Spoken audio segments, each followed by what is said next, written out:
Chapter 16 The Mauryan Empire. Let's learn. Rise of Chandragupta Maurya 321 BCE to 297 BCE.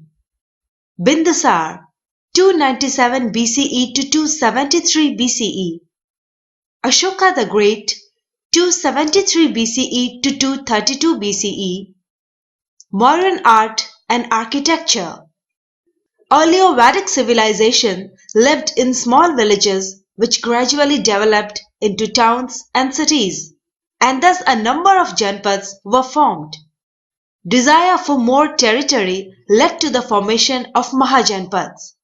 Magad was the most powerful Mahajanpad with its capital at Rajgriha, which was later moved to Patliputra. Later the rule of Magad passed into the hands of the Nanda dynasty. When Alexander the Great invaded India, Dhananand was the ruler of Magad. The Greek conqueror defeated Takshila and other smaller kingdoms, but he had no courage to proceed further and attack Magad, so he decided to return. His invasion weakened the kingdoms in Punjab and Afghanistan, so the time was apt when a larger empire could be formed. Rise of Chandragupta Maurya 321 BCE to 297 BCE. The first ruler of the Mauryan dynasty was Chandragupta Maurya. Prior to his consolidation of power, the Indian subcontinent was divided into Mahajanpads. He gathered a small army and occupied territories in Punjab which had become weak due to Alexander's invasion. He overthrew the last Nanda ruler Dhananand in 321 BCE. He was supported by his minister Chanakya, who was also known as Kautilya or Vishnugupta. Chandragupta first conquered Magad. Next, he defeated Seleucus Nicator, a general of the Greek king Alexander. This way he unified India and strengthened his control over other parts of northern India. According to Megasthenes Indica, the Mauryan kingdom was well administered under Chandragupta's reign. Chandragupta held all state powers and was the commander-in-chief of the army. The empire was divided into 4 parts or provinces, each under the administrative control of a prince. The 4 provincial capitals were Tosali in the east, Ujjain in the west, Suvarnagiri in the south, and Takshila in the north. The imperial capital was Patliputra. Chandragupta was a just and benign ruler who held open courts to redress people's grievances. Patliputra, Takshila, Kaushambi and Ujjain were important cities in the empire and major trade centers as well. After an impressive reign of 24 years, Chandragupta embraced Jainism and probably ended his life by observing the Jain ritual of self-mortification through fasting, that is, Santhara. Info Hive. In 305 BCE, Seleucus Nicator, the Greek general who succeeded Alexander in the eastern part of his empire, was defeated by Chandragupta. Peace was concluded with a matrimonial alliance between Chandragupta and Seleucus' daughter Helen. Bindusara 297 BCE to 273 BCE. Chandragupta was succeeded by his son Bindusar, also known as Mahasena and Amitraghat, who defeated the rulers of 16 kingdoms and added their lands to his empire. Under his leadership, the Mauryan Empire spread across the whole of the Indian subcontinent except for Kalinga, that is present-day Odisha, and a few kingdoms in the south. The Mauryas maintained friendly relationships with the kingdoms of the south. Ashoka the Great, 273 BCE to 232 BCE. Ashoka ascended the throne in 273 BCE. He defeated his elder brother Susima and earned the title of Devanampriya, that is, the beloved of the gods. The British historian H. G. Wells had this to say about Ashoka. Amidst the tens of thousands of names of monarchs that crowd the columns of history, the name of Ashoka shines, and shines almost alone like a star. Ashoka is considered to be among the greatest rulers in the history of India. As a young prince, he was an ambitious, ruthless, and brilliant commander and strategist. As the emperor, he ruled from his capital city Patliputra and stamped out revolts in Takshila and Ujjain. However, his momentous conquest of Kalinga proved to be a turning point for him as also for the future of the Mauryan Empire. Kalinga War 261 BCE.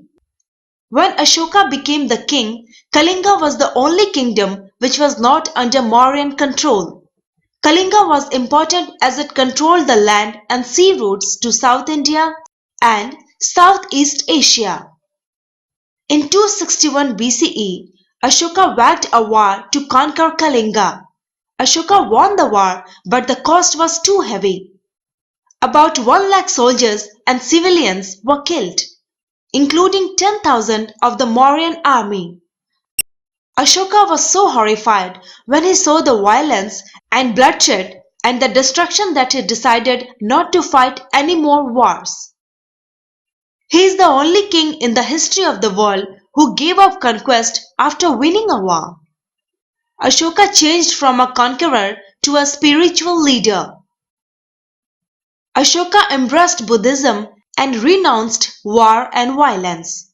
He enforced the principle of ahimsa, that is non-violence, as a state policy and banned violent sports and hunting of animals. He banned forced labor and freed thousands of people in war-ravaged Kalinga from forced servitude. He initiated friendly relations with states across Asia and Europe and sponsored Buddhist missions to these parts. He undertook a massive public works building projects across his empire. He, however, continued to maintain a large, powerful army to keep peace. The rest of his rule, that is 40 years, brought lasting peace, prosperity, and harmony to his empire and made him one of the most admired and respected monarchs in Indian history. Brain tickler. What does the word Ashoka mean in Sanskrit? Ashoka's Dhamma. Dhamma is the Prakrit word for the Sanskrit term dharma, which means religious duty. Ashoka gave up the practice of takeover through war, that is Digvijay, and began to follow a practice of takeover through Dhamma, that is Dhamma Vijay. His Dhamma was deeply inspired by the teachings of the Buddha. Principles of Dhamma. Ashoka's Dhamma did not involve worship of a god or performance of a sacrifice. Rather, it was code of conduct and morals to be followed. Ashoka wanted to instill the spirit of tolerance, coexistence, non-violence, and respect for elders in the people. He asks his people to love and respect each other, practice non-violence, do charity, speak the truth, obey their elders, respect other religions, be kind to all, including servants and slaves. Some of the principles put forth in Dhamma for the state were to promote peace and harmony in the state, to provide quick and effective justice to people, to build roads, rest houses, wells, hospitals, etc. for people, to set up nurseries to grow medicinal herbs for use of common people, to set up wildlife sanctuaries for conservation of plants and animals, to promote education that is academic and religious for the common populace. Brain tickler. What is the significance of the Ashoka Chakra in the Indian flag? Welfare measures. Ashoka endeavored to fulfill the state's obligation towards Dhamma and felt that just as a father tries to teach his children, he had a duty to instruct his subjects. In one of his edicts, he says, All men are my children, and just as I desire for my children that they should obtain welfare and happiness both in this world and the next, the same do I desire for all men.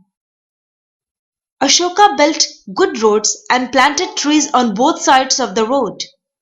Along the roads, he constructed rest houses where travelers could rest. A large number of wells were dug. Ashoka also built many hospitals, both for people and animals. He regularly went on tours and tried to solve the problems of his subjects. He did his best to ensure that the people of his empire were happy. Spread of Dhamma. Ashoka appointed special officers called Dhamma Mahamatra. Ashoka was not content with visiting holy places. He believed that the message of Dhamma should not become stagnant like standing water.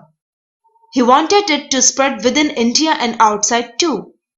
He wanted the people of the world to bathe in its pure stream and purify themselves.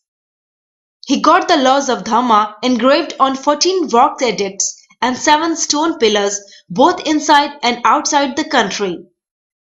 These inscriptions in Prakrit language were related to Dhamma, social ethics and moral living. Such inscriptions can be seen even today both in India and outside. In India, they have been discovered in Madhya Pradesh, Gujarat, Uttar Pradesh, Maharashtra, Odisha, Andhra Pradesh, and at Siddhapura of Chitradurga district, Koppala and Maski in Raichur district of Karnataka. Outside India, they have been found in Peshawar district in Pakistan as well as near Kandahar in Afghanistan and on the borders of Nepal.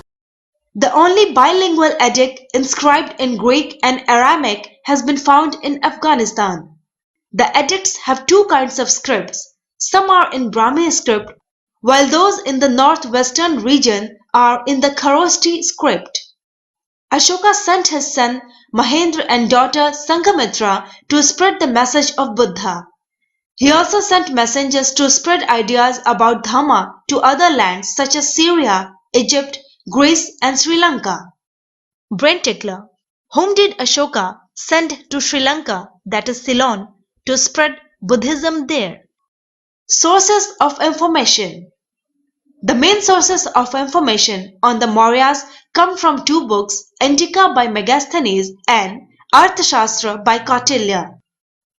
The Indika describes the political system and socio-economic condition during that period.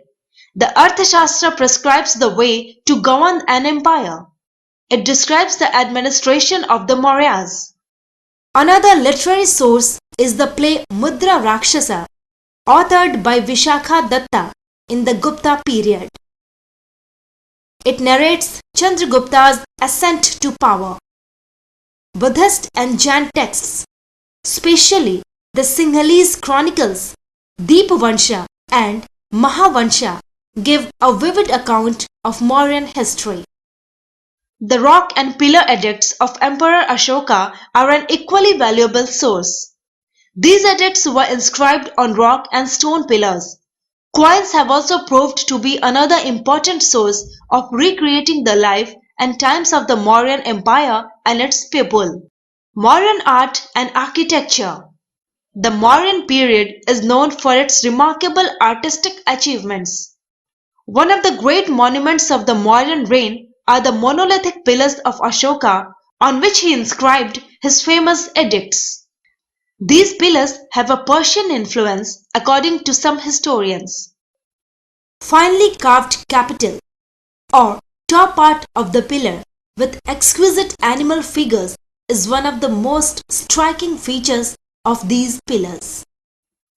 The most famous pillar at Sarnath has 4 lions facing the 4 directions. Below each lion is the wheel or chakra. The lion capital, as it is known, is the national emblem of India. Other artistic creations of note are the stupas, that is dome-shaped structure holding relics of the Buddha or Buddhist monks, and the vihars, that is monasteries. These are living evidence of the Mauryan expertise with stone. The surface of the stupas was generally built of bricks underlying a thick layer of plaster. It was embellished with an umbrella of stones. The stone gateways and railings were later additions.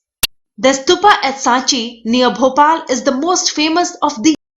Mauryan administration. Mauryan administration can be divided into four divisions: central, provincial, district and village. The administration of the city of Patliputra was separate. Central. The king was the highest authority.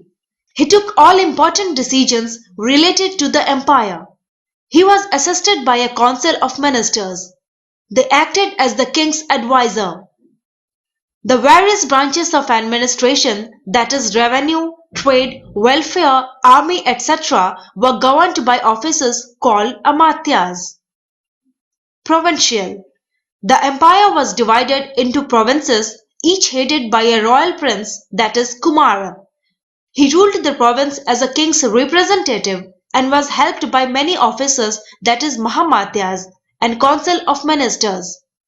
From Ashokan edicts, it is known that the Mauryan Empire was divided into four provinces with their capitals at Tosali in the east, Ujjain in the west, Suvarnagiri in the south and Takshila in the north. District. These provinces were further divided into districts. The Pradeshta was the head of the district. He was aided by the Yuktas and the Rajyuktas, who surveyed and assessed the land, collected taxes and maintained law and order. Village. A cluster of villages made up one district. Villages helped government officials in marking the village boundaries, maintaining land records and collecting taxes.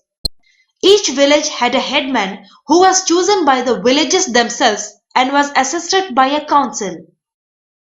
Patliputra. Patliputra was the capital of the empire. It was surrounded by a wooden wall which had 64 gates and 570 towers. There was also a moat around the city to protect it from enemy attacks.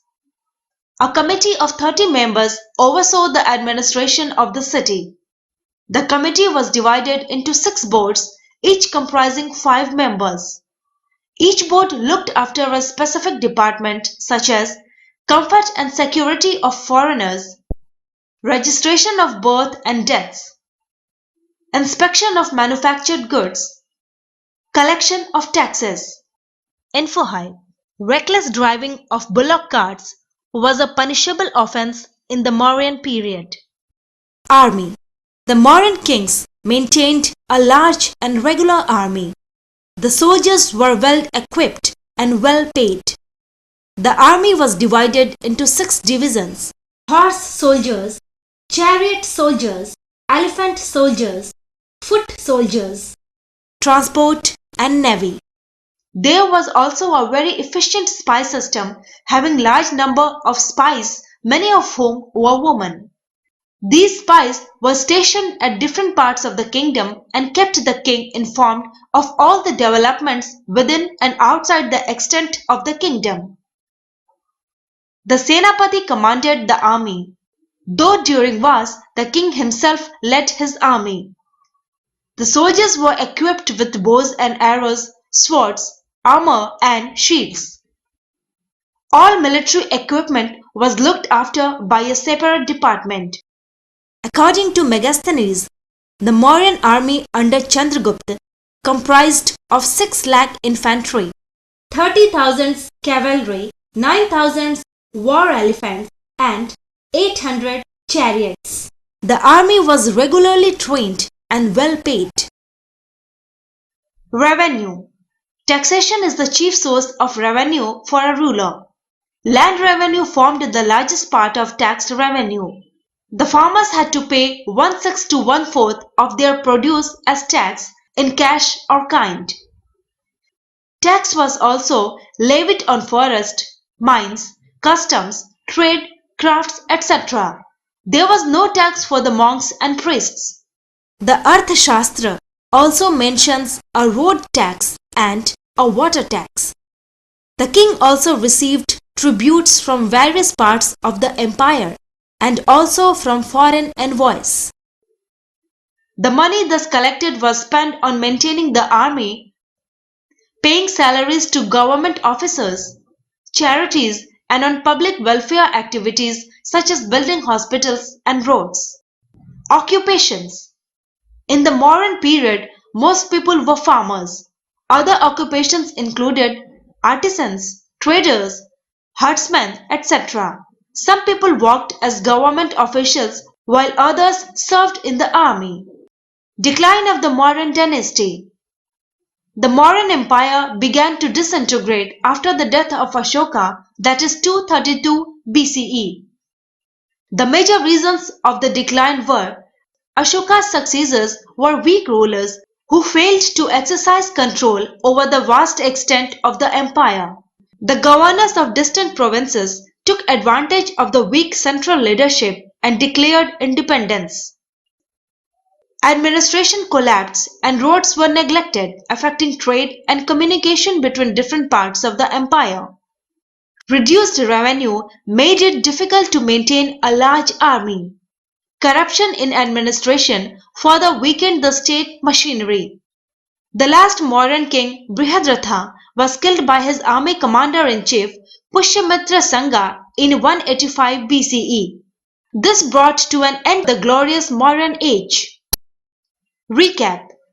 Books Indika by Megasthenes and Arthashastra by Kautilya are the main sources of information on the Mauryas. After defeating Seleucus Nicator, Chandragupta Maurya strengthened his control over northern India.